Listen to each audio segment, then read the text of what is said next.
வணக்கம். Great ventures வழங்கும் லாபம் கமாடிட்டியில் ஜெயிக்கலாம் வாங்க. இன்றைய நிகழ்ச்சிக்கு நம் அரங்கத்திற்கு வந்திருப்பவர் former vice president Madras stock exchange திரு சங்கர் நாராயணன் அவர்கள். கமாடிட்டியில் ஜெயிப்பது எப்படி என்பது குறித்து நம்முடைய விளக்கம் அளிக்க இருக்கிறார். நேயர்களே, நீங்கள் செய்ய வேண்டியவை டிவி ஸ்கிரீன்ல பிளாஷ் ஆகிட்டு இருக்க இந்த நம்பருக்கு டயல் செய்து உங்கள் கேள்விகளை பதிவு செய்யலாம். வாங்க நிகழ்ச்சி போகலாம். வணக்கம் சார். வணக்கம். இன்று தை அமாவாசை சார். அதை முன்னிட்டு பிளானிட்டரியில நிறைய மூவ்மெண்ட் இருக்கும். இதையொட்டி நம்ம மார்க்கெட்ல ஏதாவது சேஞ்சஸ் ஏற்பட வாய்ப்பு இருக்கா சார் இன்று சந்தையில? அதாவது 3 அமாவாசைகள் ரொம்ப முக்கியமானது. ஆடி அமாவாசை, புரட்டாசி மாசத்துல வரக்கூடிய அமாவாசை, தை அமாவாசை. இந்த தை அமாவாசை இன்னும் சிறப்பு என்னன்னு கேட்டீங்கன்னா, வெளிநாடுகளில் கூட இதுக்கு ஒரு முக்கியத்துவம் கொடுத்துருக்காங்க. இன்னைக்கு சைனா, தாய்வான், சவுத் கொரியா போன்ற நாடுகள்ல லூனார் டேன்னு சொல்லிட்டு இன்னைக்கு விடுமுறையாவே அறிவிச்சிருக்காங்க. விடுமுறை அறிவிச்சதுனால நம்ம இந்தியன் மார்க்கெட் ஏதாவது பாதிப்பு, அதாவது சேஞ்சஸ் வருமா சார்? நிச்சயமா சேஞ்சஸ் இருக்கும். சேஞ்சஸ் இல்லாம இருக்கவே இருக்காது. அதனுடைய இதை நம்ம பல வருட காலமாக நாங்கள் பார்த்துட்டு தான் இருக்கிறோம். இந்த குறிப்பிட்ட நாட்கள்ல வோலட்டிலிட்டி ஏற்ற இறக்கம் மிக அதிகமாக இருக்கும்.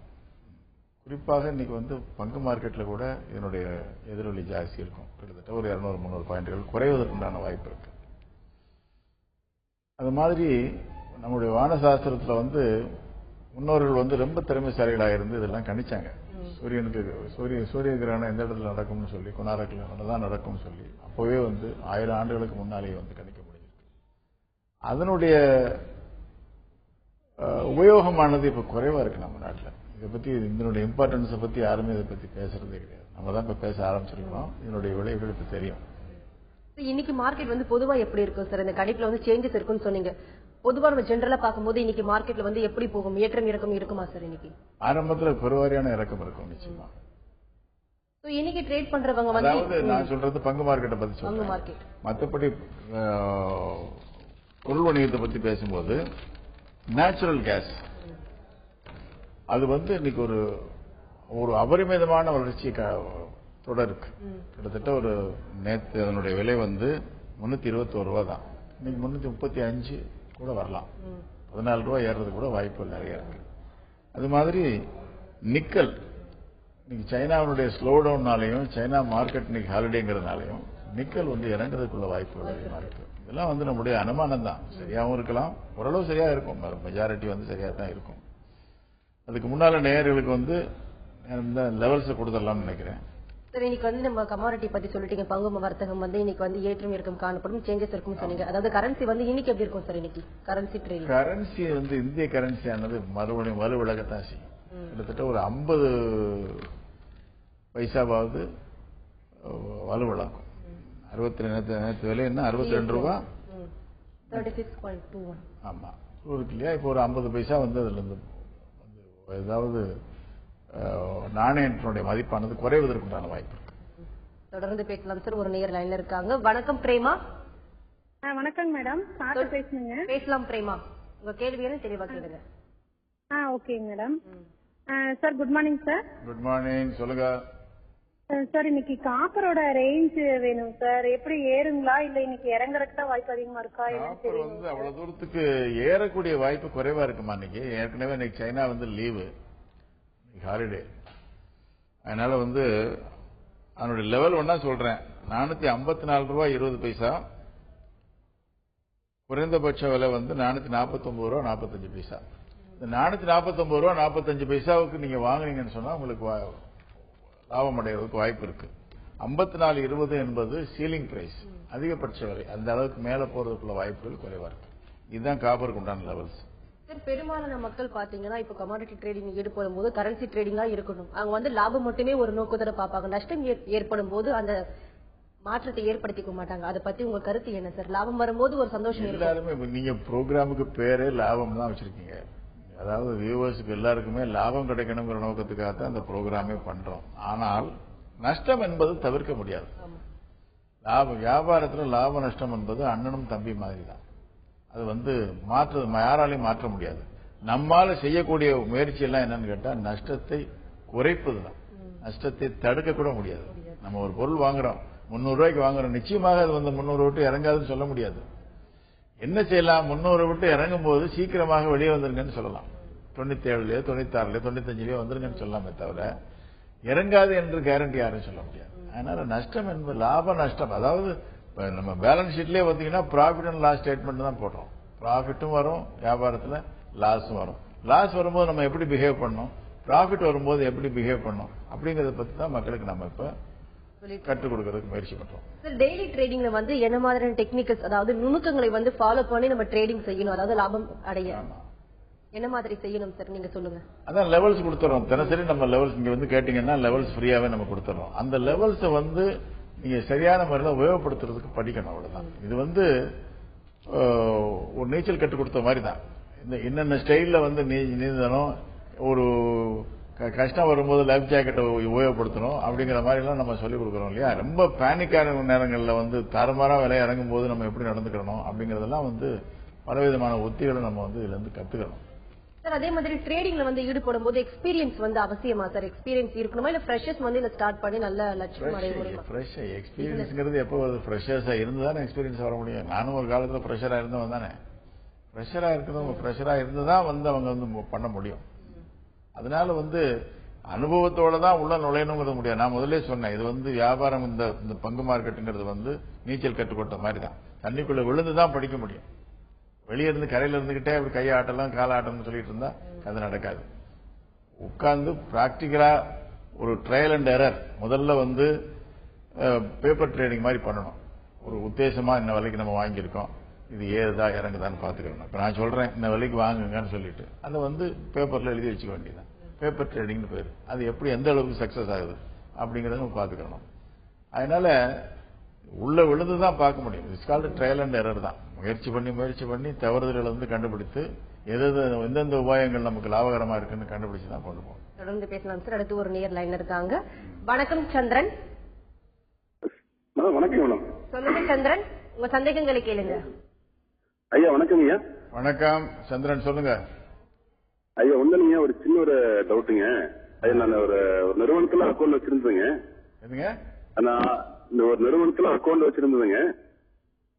ஆர்ஜிஎஸ்க்கு போயிட்டு வந்ததுனால என்னால பார்க்க முடியல. போன் பண்ணி தான் ஆர்டர் சொல்லுவேன். போன் பண்ணி சொன்னதுல நான் ஒரு மினி ஆர்டர் சொன்னது போல மெகா ஆர்டர் பண்ணிட்டாங்க. மினி லாட் பண்றது போல மெகா லாட் பண்ணிட்டாங்களா? சரி. ஆமாங்க. இது லாஸ்ல இருக்கு. அது யாருங்க பொறுப்பெடுத்துக்க முடியும் அப்படிங்கிற டவுட்டுங்க. பொறுப்பெடுத்துக்கிற முடியும்னு சொன்னா அதுக்கு உள்ள ப்ரூஃப் வேணும். நீங்க முதல்ல ஆட்சேபனை பண்ணிட்டீங்களா? நான் மின்னி தான் சொன்னேன், நீங்க மெகா போட்டிருக்கீங்கன்னு சொல்லி எழுத்து மூலமாக அனுப்பிச்சிருக்கீங்களா அவங்களுக்கு? வந்து உங்களுடைய அப்ஜெக்ஷன் வந்து உடனுக்குடன் அவங்களுக்கு தெரியப்படுத்தணும். இன்னொன்னு தவறுதல் இருக்குங்கிறத உடனுக்குடன் தெரியும். அந்த நிமிஷமே சொல்லிடணும். நீங்க எவ்வளவுக்கு எவ்வளவு சீக்கிரமாக நீங்க தகவல் கொடுக்குறீங்களோ அவ்வளவுக்கு எவ்வளவு சீக்கிரமா அவங்க சரி பண்ணிக்கிற முடியும். நாள் கடந்து போனதுக்கு அப்புறம் நீங்க சொன்னீங்கன்னு சொன்னா 2 பேருக்குமே பாதிப்பு அதிகமா இருக்கும். சார், யூஎஸ்ல வந்து பொருளாதாரம் வந்து எந்த அளவுக்கு பாதிப்பு ஏற்படும்? அதாவது சாட்டர்டே வந்து நியூ சேர்மன் வந்து வரப்போறாங்க. அதன் மாற்றம் எப்படி சார் இருக்கும் யூஎஸ் பொருளாதாரத்துல? பெர்னாக்கிங்கிறவர் வந்து ஒரு அதிர்ஷ்டம் இல்லாத ஒரு ரிசர்வ் பேங்க் கவர்னர். அவர் இருக்கும்போது அமெரிக்க பொருளாதாரம் மிகப்பெரிய பிரச்சனைகள் எல்லாம் சந்திச்சது. கிட்டத்தட்ட 23 வங்கிகள் வந்து திவாலாகக்கூடிய நிலைமைக்கு வந்தது. எப்படிப்பட்ட ஒரு சிக்கலான ஒரு நிலைமையை அவர் சமாளிச்சு ஒரு மாதிரி கொண்டு வந்திருக்கிறார். அதனால அந்த இருந்து மீண்டாச்சு. இப்போ அமெரிக்க பொருளாதாரம் வந்து அந்த ஒரு மோசமான நிலையிலிருந்து ஒரு முன்னேற்ற பாதையில போய்கிட்டு இருக்கு. அதோட வந்து இவங்க இந்த டேப்பரிங்னு சொல்லிட்டு வந்து வாங்கக்கூடிய பாண்டுகளுடைய அளவு வந்து 10 பில்லியனுக்கு மேல ஒரு மாசத்துக்கு மேல போகக்கூடாது அப்படிங்கிற மாதிரி ஒரு நிர்ணயம் எல்லாம் பண்ணி அமெரிக்க பொருளாதாரம் மட்டும் வளரக்கூடிய அளவுக்கு மற்ற நாடுகளுக்கு இந்த பாதிப்பு ஏற்படும். இந்த மாதிரி இவங்க வந்து வரைமுறை வைக்கிறதுனால மற்ற நாடுடைய பொருளாதாரம் ஓரளவு பாதிச்சாலும் அமெரிக்க பொருளாதாரம் மிகவும் அதிகமான வளர்ச்சி அடையக்கூடிய பாதைக்கு போய்கிட்டு இருக்கு. பேசலாம் சார். கோவையில இருந்து ஒரு நேர்ல இருக்காங்க. வணக்கம் மணிகண்டன். வணக்கங்க ஐயா. மணிகண்டன், உங்க கேள்வி என்னன்னு கேளுங்க சார். வணக்கங்க சார். மணிகண்டன் சொல்லுங்க. அதாவது இப்ப நான் கமாடிட்டி செய்யறதா இருந்தாங்க, ஃபண்டமெண்டல் நல்லா தெரிஞ்சுக்கணுங்களா, சார்ட் லேர்ன் பண்ணிக்கணுங்களா, இல்ல லெவல்ஸ் இருந்தா எது நல்லா இருக்கும்? மூணுல எது கடைபிடிச்சா நான் கொஞ்சம் நல்லா சம்பாதிக்க முடியும்? அது வந்து உங்களுடைய மனப்பான்மையை பொறுத்து இருக்கு. சில பேருக்கு வந்து நம்ம வாங்கின அடுத்த நிமிஷமே லாபம் வரணும், அல்லது வாங்கி ஒரு 2 மணி நேரத்துக்குள்ள லாபம் அடையணுங்கிற எண்ணம் உள்ளவங்க இருக்காங்க. சில பேருக்கு வந்து வாங்கிட்டு விலைகள் இறங்கினாலும் சரி ஏறினாலும் சரி அதை பத்தி கவலையே இல்லை, நான் ஒரு லாங் டேர்ம் இன்வெஸ்டரா இருக்க போறேன் அப்படிங்கிற முடிவோடு இருக்காங்க. சில பேர் வந்து பொசிஷன் ட்ரேடிங் எடுத்து லாபம் வந்தால் மட்டும் விற்கிறது, நஷ்டம் வந்தால் எந்த காரணத்தை கொண்டு விற்கிறது இல்லைங்கிற முறையில் இருக்காங்க. ஒவ்வொருத்தருடைய மனப்பான்மையை பொறுத்து இருக்கு. நீங்க உங்களுடைய நிலை எப்படிங்கறத தெரிஞ்சுதான் நம்ம பண்ண முடியும். ஆனா மூன்றுமே நல்லதுதான், இல்லை சொல்ல முடியாது. ஒவ்வொன்றும் ஒவ்வொரு வகையான உத்திகள். அது இந்த தினசரி வணிகம்ங்கிறது வந்து கொஞ்சம் இருக்கிறதுல கொஞ்சம் சேஃபானது. ஏன்னு கேட்டா அன்னன்னைக்கு சமாச்சாரம் அப்பப்ப முடிஞ்சு போகுது. வாங்கிய பொருளையோ லாபமோ நஷ்டமோ இன்னைக்கு 1000 ரூபாய் லாபம் வந்தது, 1000 ரூபாய் நஷ்டம் வந்தது அப்படிங்கிற ஒரு முடிவோட வீட்டுக்கு போகலாம், ராத்திரி நிம்மதியாக தூங்கலாம். பொசிஷனை வச்சுட்டு இருந்தீங்கன்னா நாளைக்கு எப்படி ஆகுமோ ஏதாகுமோன்னு சொல்லிட்டு இருக்கு, கஷ்டமா இருக்கும். தொடர்ந்து பேசலாம் சார். அடுத்து ஒரு நேர்ல இருக்காங்க. வணக்கம் Ravi. Hello, good morning madam. சொல்லுங்க ரவி, கமாடிட்டி சந்தையில இருக்கக்கூடிய உங்களுடைய ஐயங்கள். கமாடிட்டி பத்தி ஒரு டெக்னிக்கலா வந்து இது ஆக்சுவலா வந்து கணக்கு பண்ணும்போது ஒரு கேம்பிளிங் மாதிரி இருக்கு மேடம். இது வந்து எப்படி மேடம்? அதாவது எந்த ஒரு துறையும் வந்து இது வந்து வியாபாரம் தான், வாங்குவது விற்பதுக்கு மட்டும்தான் இந்த கமாடிட்டி ட்ரேடிங் இருக்கு. அந்த கேம்பிளிங் ஆக்குறதும் வந்து சரியான நியாயமான முறையில் நடத்துறதும் நம்ம கையில தான் இருக்கு. நம்ம என்ன நினைக்கிறோம், வாங்கணும், அடுத்த நிமிஷமே லாபம் பார்க்கணும், உடனே வந்து எந்தெந்த பொருள் ஏறக்கூடியது இருக்கு. சில இது வந்து 100 ரூபாய்க்கு வாங்கின பொருள் எப்போ வந்து 200 ரூபாய்க்கு போகும் அப்படிங்கிற ஒரு பேராசையெல்லாம் வரும்போது அது கேம்பிளிங்கா மாறுது. அவ்வளவுதான். நியாயமான முறையில வியாபாரம்ங்கிற ஒரு கருத்தோட பார்க்கும்போது இதுவும் ஒரு ஃபுல் ஃபிளட்ஜ்டு பிசினஸ் தான், அதுல எந்த விதமான சந்தேகம் இல்லை. ஒரு பொருளை வந்து பிசிக்கலா வாங்கி விற்கிறது மாதிரி இது நீங்க வந்து ஆன்லைன்ல வாங்குறீங்க விற்கிறீங்க, அவ்வளவுதான். அடுத்து ஒரு நேர்ல இருக்காங்க. வணக்கம் Vinodkumar. Good morning madam. Sir பேசுறோம். பேசலாம் Vinodkumar. Sir good morning sir. Good morning, சொல்லுங்க சார். ஒண்ணும் இல்ல சார், இந்த லேட்டு ஜிங்க் அலுமினியம் கொஞ்சம் லெவல்ஸ் போட்டு எதுக்கு மேல வாங்கலாம், எதுக்கு மேல ஏசியில விற்கலாம், லெவல்ஸ் போட்டு சொல்லுங்க. நேச்சுரல் கேஸா? நேச்சுரல் கேஸ் இன்னைக்கு ஒரு கடுமையான ஏற்றத்தை சந்திக்க இருக்குது. Sorry sir, lead zinc. லெட்டுக்கா? லெட்டுக்கு லெவலா? நான் எல்லாத்துக்குமே லெவல லெட்டுக்கு உங்களுக்கு முதல்ல சொல்றேன், அப்புறம் மற்றவங்களுக்கு எல்லாத்தையும் சொல்றேன். 135 ரூபா 10 பைசா அப்பர் லிமிட், லோயர் லிமிட் 132.85.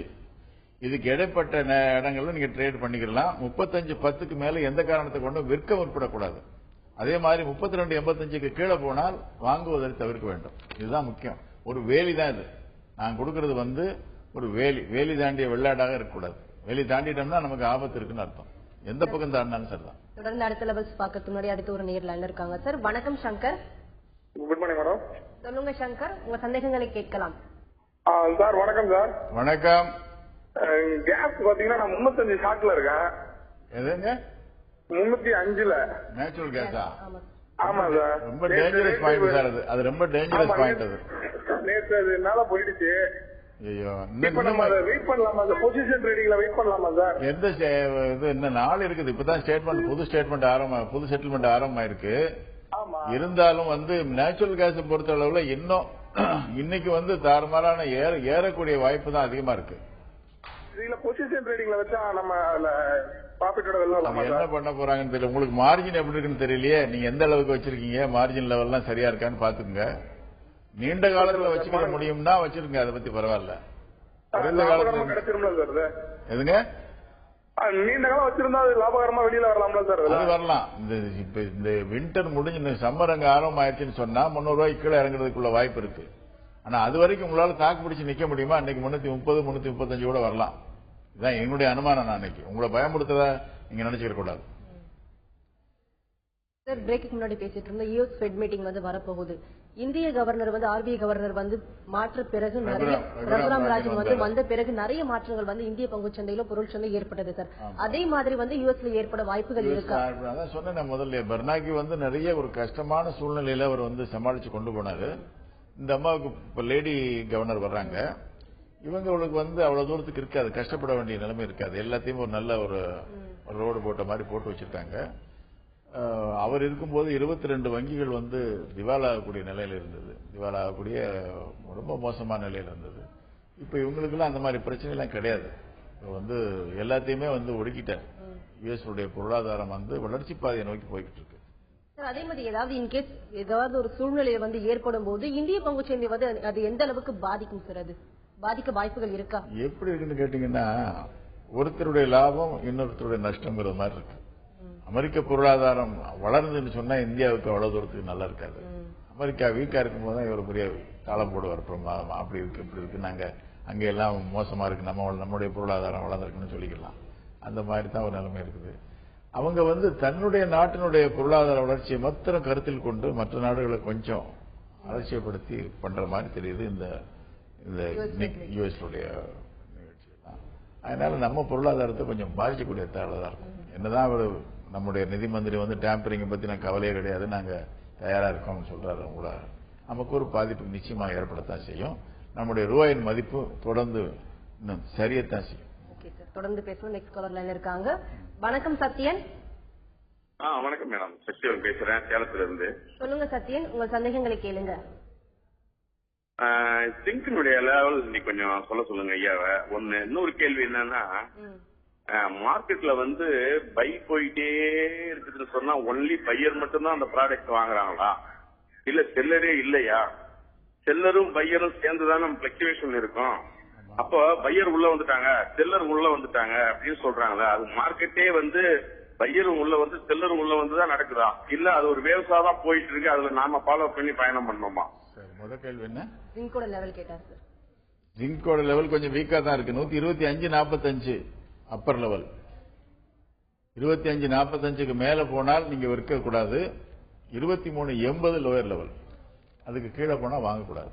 இதுதான் இதுக்கு இடையில தான் நீங்க ட்ரேட் பண்ணிட்டு இருக்கணும். அடுத்தபடியா நீங்க கேட்டது வந்து பையரும் செல்லரும் ஒரே நேரத்தில் பையர் மட்டும் இருக்காங்களா, செல்லரே கிடையாதாங்கிற மாதிரிலாம் சொல்றீங்க. அது வந்து யாரு அதிகமா இருக்காங்கிறத பார்க்கணும். பையர் வந்து அதிகமா இருந்தால் மார்க்கெட் விலை ஏறும், செல்லர் அதிகமா இருந்தால் மார்க்கெட் விலை குறையும். யாரு டாமினேட் பண்றா, எந்த இப்போ ஒரு நம்ம 100 பேர் இந்த பக்கம் இருக்கோம், 100 பேர் அந்த பக்கம் இருக்கோம். இந்த பக்கம் இருக்கிற 100 பேர் அந்த 50 பேர் அந்த பக்கம் போய் சேர்ந்துட்டாங்கன்னா மார்க்கெட் கண்டபடியா இருந்தா சரி. இப்ப இந்த பக்கம் 150,000, இந்த பக்கம் 50,000. நீங்களே பார்க்கலாம், பர்ச்சேஸ் பண்றதுக்கு எத்தனை பேர் இருக்கான், சேல் பண்றதுக்கு எத்தனை பேர் இருக்காங்கிறத நீங்க டெர்மினல்ல நீங்க பார்க்கலாம், பார்த்து தெரிஞ்சுக்கலாம். நீங்க மேலும் பேசலாம் சார். நெக்ஸ்ட் காலர் லைன்ல இருக்காங்க. வணக்கம் ராஜ். வணக்கம் மேடம், சார்ட்ட பேசுறேன் மேடம். பேசலாம் ராஜ். சார் ஆக்சுவலி ஹலோ சொல்லுங்க. சார் நிக்கல் வந்து 912 பை பண்ணி வச்சிருக்கேன் சார், பிப்ரவரி லாட்டு. 912? சார் டவுன் ஆகிட்டே இருக்கு. அதான் மேக்ஸிமம் ரேட்ல வாங்கிருக்கீங்க, மேக்ஸிமம் ரேட்ல வாங்கிருக்கீங்க.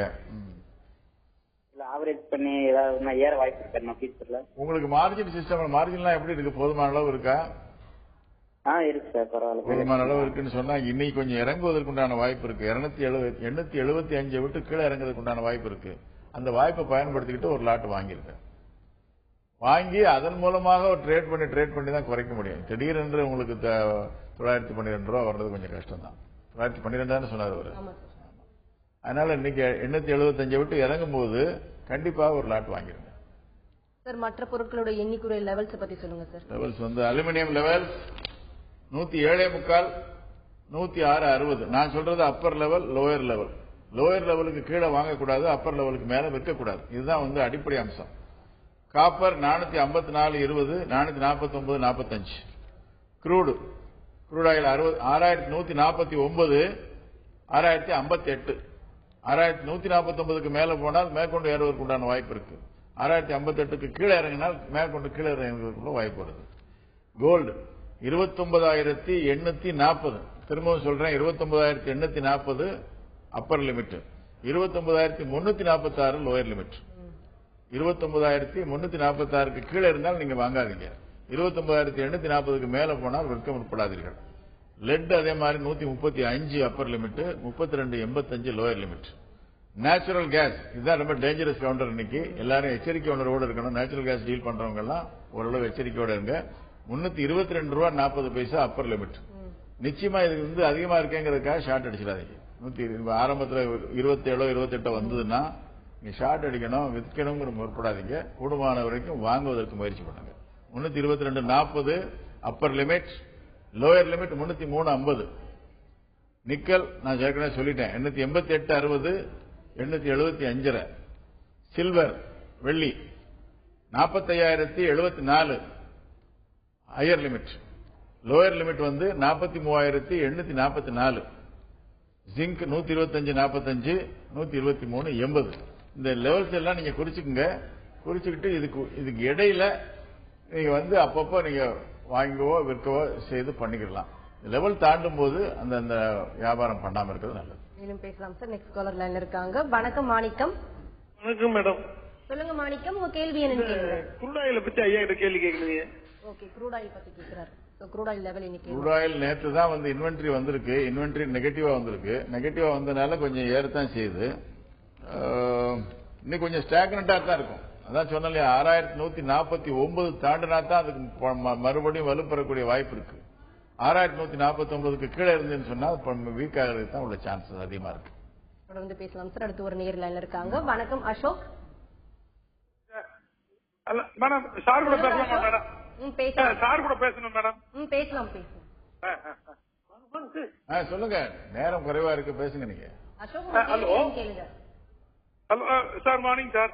மார்னிங், சொல்லுங்க சார். மார்னிங் சார், நான் கோயம்புத்தூர்ல இருந்து அசோக் பேசுறேன் sir. You are giving lot of informative inputs for all the investors. Thank you so much. First அப்படியா? ஆமா சார். இப்போ ஒரு டவுட். இப்போ இந்த கோல்டுக்கு இந்தியால வந்து இம்போர்ட் பண்றதுக்கு ரெஸ்ட்ரிக்ஷன்ஸ் நிறைய இம்போஸ் பண்ணிருக்காங்க. ஆமா. இப்போ அதை ரிலாக்ஸ் பண்றதுக்கு government is making some efforts. இப்ப இந்த மாதிரி ரெஸ்ட்ரிக்ஷன்ஸ் இம்போஸ் பண்ணும்போதும் ரெஸ்ட்ரிக்ஷன்ஸ் வந்து suppose removing the restrictions will that have an impact on the gold trade in the commodity markets? கண்டிப்பா. எப்பவுமே வந்து இம்போர்ட் டியூட்டி அதிகமா இருக்கும்போது ஸ்மக்லிங் தான் அதிகமா இருக்கும். ஸ்மக்லிங் அதிகமா இருக்கும்போது வந்து விலைவாசிகள் வந்து என்ன அதிகப்படியானவங்க ரிஸ்க் எடுத்து இங்க கொண்டாட வேண்டியிருக்குது. விலை ஜாஸ்தியா தான் இருக்கும். ரெஸ்ட்ரிக்ஷன்ஸ் அதிகமாக இருக்க விலைவாசி அதிகமாகும். மக்களுக்கும் சிரமம் தான் அதிகமா இருக்கு. அதனாலதான் வந்து இவங்க பார்ட்டியில வந்து இப்ப வந்து இம்போர்ட் ரெஸ்ட்ரிக்ஷன்ஸ் எல்லாம் குறைக்கணும்னு சொல்லிட்டு இருக்காங்க. அவர் பினான்ஸ் மினிஸ்டரும் மார்ச் மாசம் பிறந்த உடனே அதை பத்தி யோசிப்போம் சொல்லிட்டு இருக்காரு. அவ்வளவுதான். அதனால நிச்சயமா வந்து எப்பவுமே வந்து ஃப்ரீ ட்ரேடிங் தான் வந்து ஒரு நியாயமான ஒரு ஸ்திரத்தன்மை உண்டாகும் விலைவாசியில. நன்றி சார். இவ்வளவு நேரம் கமாடிட்டி வானகத்தில் இருக்கக்கூடிய பலவிதமான சந்தேகங்கள் வந்து நீங்க எங்களுக்கு ஷேர் பண்ணிக்கிட்டீங்க சார். நேர்களுக்கு ஒவ்வொரு கேள்விக்கும் ரொம்ப பொறுமையா பதிலளிச்சீங்க சார். நன்றி. நன்றி, வணக்கம். கிரேட் வெஞ்சர்ஸ் வழங்கும் லாபம் கமாடிட்டியில் ஜெயிக்கலாம் வாங்க நிகழ்ச்சிக்கு இன்று நம் அரங்கத்திற்கு வந்திருப்பவர் former vice president in Madras stock exchange திரு சங்கர் நாராயணன் அவர்கள். கமாடிட்டியில் ஜெயிப்பது எப்படி என்பது குறித்து அவர்கள் சொன்ன பலவிதமான தகவல்கள் உங்களுக்கு ரொம்பவே பயனுள்ள அமைந்திருக்கும். மீண்டும் சந்திப்போம். வணக்கம்.